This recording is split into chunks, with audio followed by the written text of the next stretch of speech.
Welcome to another episode of Bassin with Captain Lou. Today's video is about deep visible cover. And what do I mean by that? You got to stick around and check this out. It's a pretty cool video.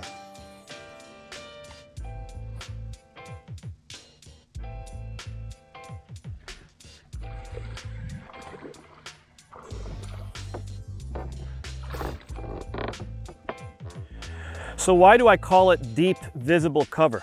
And the reason why I call it deep visible cover is because if you guys saw the lily pads that I showed you or the spatter dock that I showed you, the depth of those spatter docks, the stalks of them are anywhere between 5 to 8 feet. They're that long.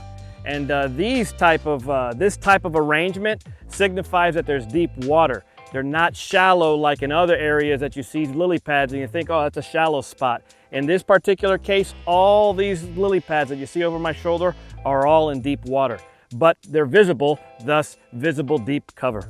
Stay with me till the end of this video. I'm going to share 2 important tips and observations that help me bring more bass to the boat today.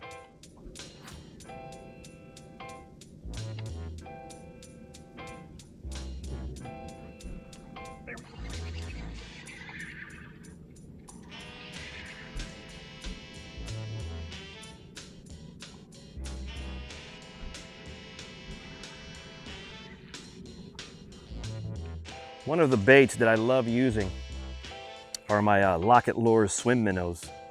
In this situation, I'm using it more as a search bait because I like the way I could cast along the bank line, as you guys can see on the other side, and then as I approach the thicker pads, this swim bait will swim lazily right across all that, and I won't get hung up as much. And then I could gauge if the bass are in the top or they're in the middle of the water column between the bank and the boat.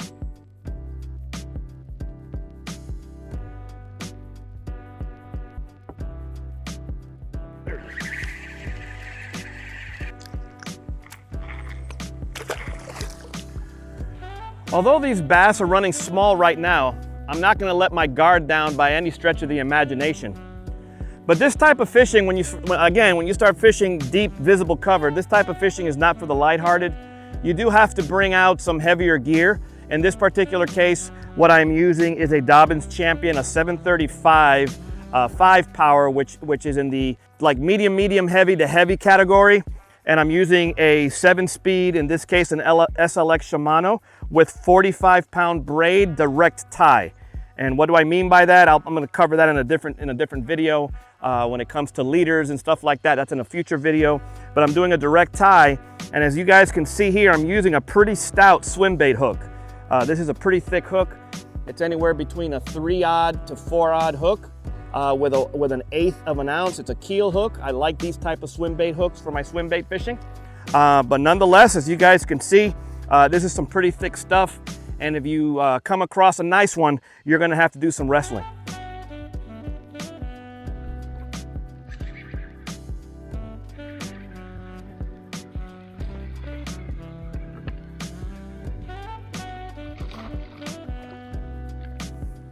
I'm just full of tips today. Here's a tip for you guys.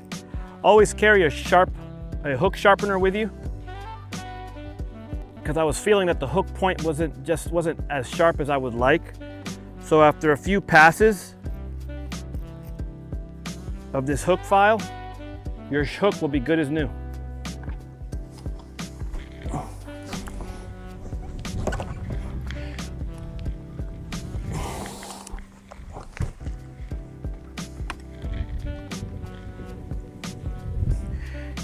Here's the example of the stock size of these lily pads that I was telling you guys about.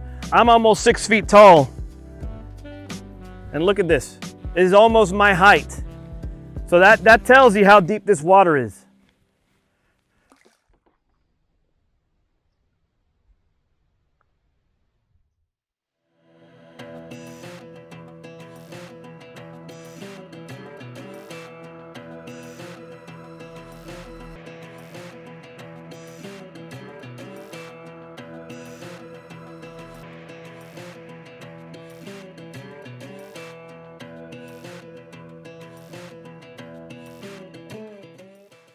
So in today's outing, what I've decided to do is I've decided to fish it with the hollow body frog and the swim bait I tried a couple of other things, but it didn't work out. They keep focusing their attention on this, but the strike zone is a very small strike zone. I'm talking about this big.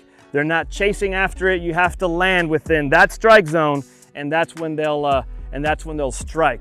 But nonetheless, other stuff that you could guys do in these areas is you could fish T-rigs deep, you could fish jigs, you could do flipping and pitching. There's various ways that you could attack this type of cover. In just today's video, I've just decided to do it with just a few baits.